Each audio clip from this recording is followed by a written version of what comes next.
नमस्कार, आप देख रहे हैं एबीपी गंगा। मैं हूं स्नेहलता शुक्ला और चलिए पहाड़ प्राइम की शुरुआत करते हैं। बेरोजगार युवाओं की गांधी प्रतिज्ञा की खबर है। गांधी प्रतिज्ञा इसलिए क्योंकि युवा शांतिपूर्ण तरीके से सत्याग्रह पर बैठ गए हैं। इसी बीच बड़ी खबर यह है देहरादून से, जहां बेरोजगार युवाओं का आंदोलन जारी है। प्रदर्शन के दौरान गिरफ्तार किए गए 6 युवाओं की बेल मांग है। 7 युवाओं को अभी भी नहीं जमानत मिल पाई है। बेरोजगार संघ के अध्यक्ष बॉबी पवार को भी बेल नहीं मिली है।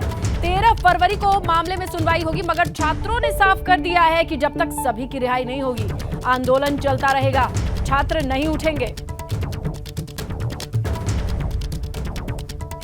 तो भर्तियों में हुई गड़बड़ी की सीबीआई जांच की मांग को लेकर देहरादून में प्रदर्शन हुआ था, जिसमें कई युवाओं को गिरफ्तार किया गया। 7 ऐसे युवा हैं जिन्हें अभी रिहाई नहीं मिली है। इन्हीं की रिहाई को लेकर के सत्याग्रह कर रहे हैं छात्र। हमारे जो मुख्य मुद्दे, जो 3 मुख्य मुद्दे हैं, सबसे पहले ही बात यह है कि बॉबी पवार प्लस जो 12 लोग हैं, टोटल होते हैं 13 लोग, 13 लोगों की मतलब जमानत हो जाए, ठीक है। दूसरी बात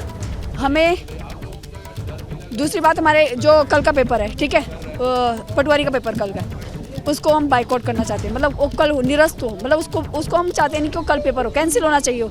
मतलब हम चाहते हो आगे हो, सीबीआई जांच के बाद हो, ठीक है। तीसरी मांग हमारी सीबीआई जांच है। देहरादून में बेरोजगार युवाओं का धरना तीसरे दिन भी जारी है। शहीद स्मारक के पास युवा धरना दे रहे हैं। मांग ये है कि पहले इनकी साथियों की रिहाई हो, तब जाकर के धरना खत्म हो।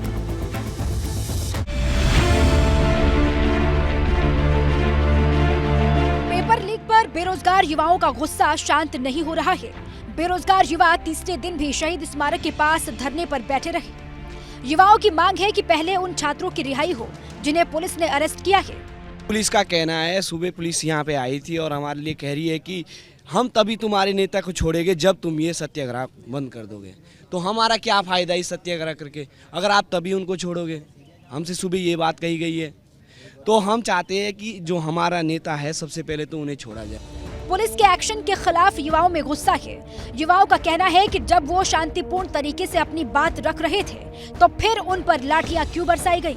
सत्याग्रह चल रहा था, गांधीवादी विचारों पर आंदोलन चल रहा था, लाखों युवा, हजारों युवाओं की लाठीचार्ज किया गया, लहू-लुहान किए गए। उसके बाद आप नकल रोधी कानून आता है। इससे पहले बॉबी भाई 100 बार मुख्यमंत्री आयोग से मिल चुके थे, परंतु उनकी बात को नहीं माना गया। पुलिस को आशंका है कि दून में माहौल फिर से बिगड़ सकता है और इसलिए पुलिस फोर्स की तैनाती की गई है। एसएसपी खुद मोर्चा संभाले हुए हैं। सारी चीज़ें क्लियर कर ली गई हैं। जो उनकी मांगें थी ऑलमोस्ट सब मान ली गई हैं। कुछ मांगें थी जो टेक्निकल थी, उसका भी हमने एक शासन ने इसका एक अल्टरनेट व्यवस्था कर दी है। प्रदेश के अलग अलग हिस्से से दून पहुंचे छात्र छात्राओं का गुस्सा शांत नहीं हुआ। पहले तो पेपर लीक की वजह से युवा नाराज थे। इस बीच पुलिस की लाठियों ने उनके गुस्से को और भड़का दिया है। एबीपी गंगा के लिए देहरादून से रवि कैंतुरा की रिपोर्ट।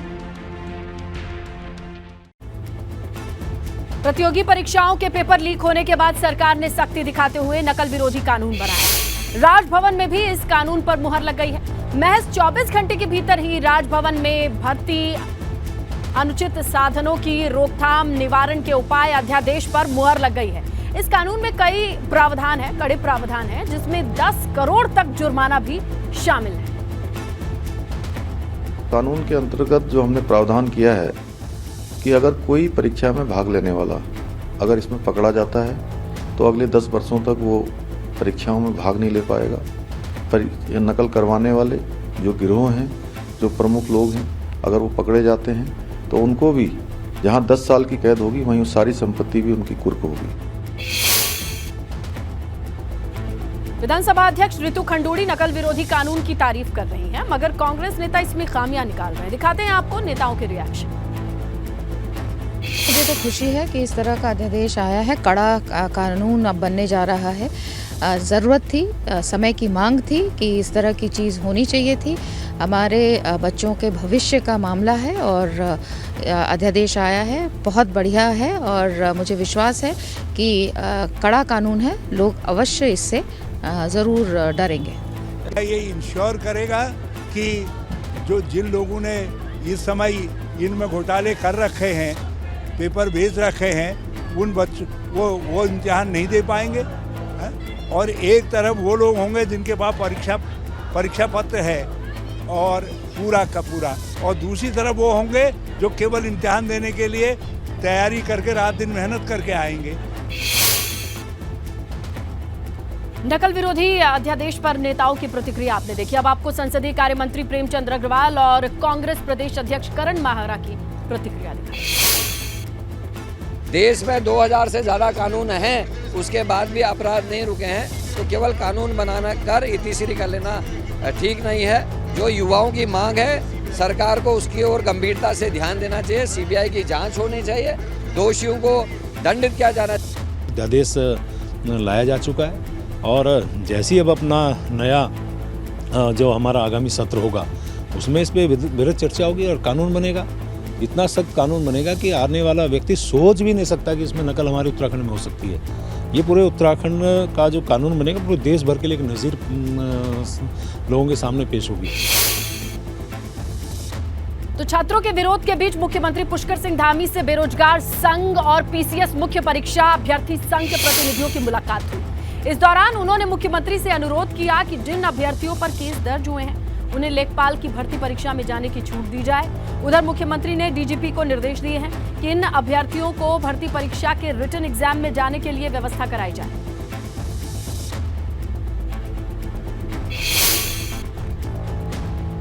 उधर युवाओं के समर्थन में अब कांग्रेस भी उतर आई है। कांग्रेस कार्यकर्ताओं ने प्रदर्शन किया, सरकार के खिलाफ नारेबाजी की। कांग्रेस का कहना यह है कि छात्रों की मांग को अनसुना क्यों किया जा रहा है।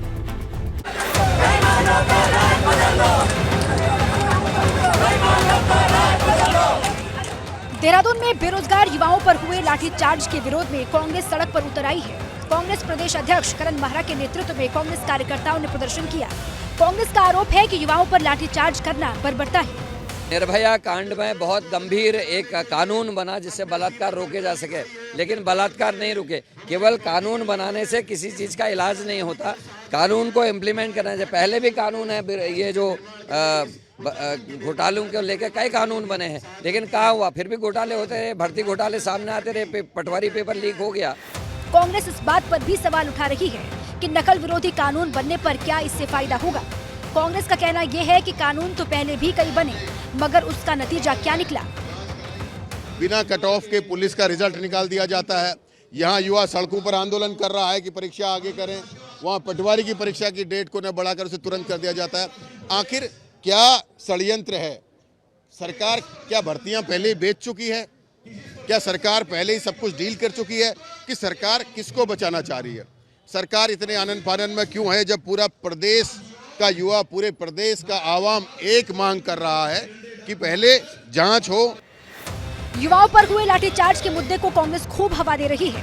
कांग्रेस युवाओं से हमदर्दी जताकर ये साबित करने की कोशिश कर रही है कि युवाओं की असली हमदर्द कांग्रेस पार्टी है, मगर इसे युवाओं का दुर्भाग्य ही कहेंगे कि सरकार किसी भी दल की रही हो, नौकरियों के नाम पर युवाओं के हाथ सिर्फ निराशा ही लगी है। एबीपी गंगा के लिए देहरादून से पंकज राणा की रिपोर्ट। बड़ी खबर हरिद्वार से। जेईई पेपर लीक में 2 आरोपियों के गिरफ्तार होने की खबर है। मुख्य आरोपी संजीव दुबे के 2 रिश्तेदार गिरफ्तार हुए हैं। पटवारी पेपर लीक मामले में भी एक गिरफ्तारी हुई है, तो कुल मिलाकर के धरपकड़ तेज है। गिरफ्तारी का दौर शुरू हो चुका है। जेईई पेपर लीक मामले में 2 आरोपी गिरफ्तार। हरिद्वार में तेज रफ्तार स्कॉर्पियो बारातियों के ऊपर चढ़ गई, जिसमें एक शख्स की मौत हो गई जबकि 30 बाराती घायल हैं। दिखाते हैं आपको धर्म नगरी में रफ्तार का। बाराती शादी के गानों पर डांस कर रहे हैं, किसी को नहीं पता कि इस मस्ती में भंग पड़ने वाली है। तभी एक स्कॉर्पियो गाड़ी आती है और बारातियों को टक्कर मार देती है। टक्कर लगते ही बैंड बाजा बंद हो जाता है। जब तक कोई कुछ समझ पाता 30 से ज्यादा बाराती घायल हो चुके होते हैं, जबकि एक शख्स की जान चली जाती है। इस वीडियो को एक बार फिर ध्यान से देखिए। बाराती गानों पर डांस कर रहे हैं, मगर किसी को नहीं पता था कि एक तेज रफ्तार गाड़ी उनकी तरफ बढ़ रही है। टोटल 31 लोग इंजर्ड हुए थे, जिसमें एक की डेथ हो गई है। 2 लोग इसमें क्रिटिकल है, इसमें 13 साल का बच्चा और एक व्यक्ति और है जिनकी हालत थोड़ी सी गंभीर है। बाकी लोग को रात में 3 साढ़े 3 बजे ही करीब 20 लोग को इसमें प्राथमिक उपचार के बाद डिस्चार्ज कर दिया गया। तेज कार स्कॉर्पियो बारातियों को रौंदते हुए आगे निकल जाती है। एपी गंगा के लिए हरिद्वार से रोहित सिखौला की रिपोर्ट। अब बात उत्तराखंड में सफेद संसार की। उत्तराखंड के पहाड़ों में मौसम ने एक बार फिर से करवट बदल ली है। बद्रीनाथ केदारनाथ धाम में बर्फबारी हुई है तो वहीं गंगोत्री यमुनोत्री धाम में भी बर्फ गिरी।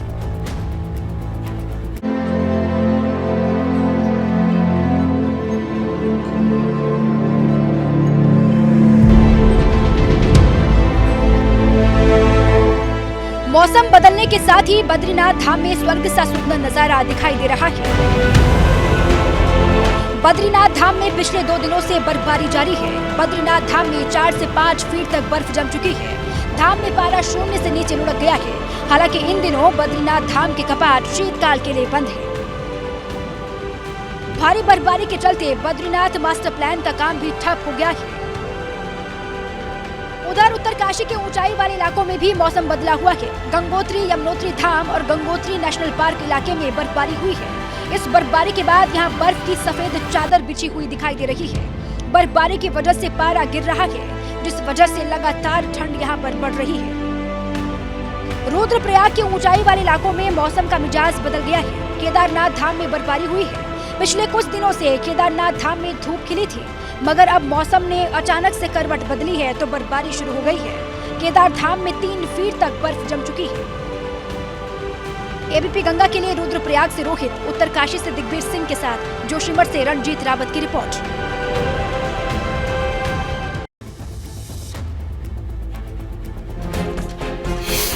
सीएम पुष्कर सिंह धामी ने रखा जनता मिलन कार्यक्रम। मुख्यमंत्री ने दिए लोगों की समस्याओं के समाधान के निर्देश। समयबद्ध तरीके से समस्याओं का हो निपटारा। पौड़ी में नाबालिग लड़की के अपहरण की कोशिश नाकाम। पुलिस 2 आरोपियों को गिरफ्तार करती नजर आई। मुजफ्फरनगर के रहने वाले हैं ये आरोपी। काशीपुर में यूथ कांग्रेस कार्यकर्ता का धरना। पेपर लीक मामले की सीबीआई जांच की मांग। युवाओं पर हुए लाठीचार्ज का भी विरोध। कल होगी पटवारी भर्ती परीक्षा। पिथौरागढ़ में परीक्षा को लेकर तैयारियां पूरी। परीक्षा केंद्रों में 100 मीटर के दायरे में धारा 144 लागू। जोशीमठ में सड़क की मांग को लेकर ग्रामीणों का धरना। नाराज ग्रामीणों ने शुरू किया क्रमिक अनशन। प्रशासन से बातचीत के बाद भी नहीं निकला नतीजा। श्रीनगर के चौरास में पेयजल आपूर्ति शुरू करने की मांग। गुस्साए लोगों ने सड़क जाम लगाने की कोशिश की। प्रशासन लोगों के बीच नोकझोंक। नशा मुक्ति अभियान को लेकर चंपावत में बैठक। विधिक सेवा समिति के पदाधिकारियों के साथ तहसीलदार की बैठक। जिले में नशा मुक्ति अभियान चलाने पर बनी सहमति। टिहरी के रहने वाले रोहित ने फतह की अफ्रीका की सबसे ऊंची माउंट किलिमंजारो। घर वापसी पर लोगों ने स्वागत किया। पाली गांव के रहने वाले हैं रोहित। विकास नगर दौरे पर पहुंचे सैनिक कल्याण मंत्री गणेश जोशी। शरदोत्सव कार्यक्रम में शामिल। ऋषिकेश में नेपाली फार्म के पास गेल कंपनी के स्टोर हाउस में आग लगी। प्लास्टिक के पाइप और दूसरा सामान जलकर खाक। फायर ब्रिगेड ने काफी मशक्कत के बाद इस आग पर काबू पाया।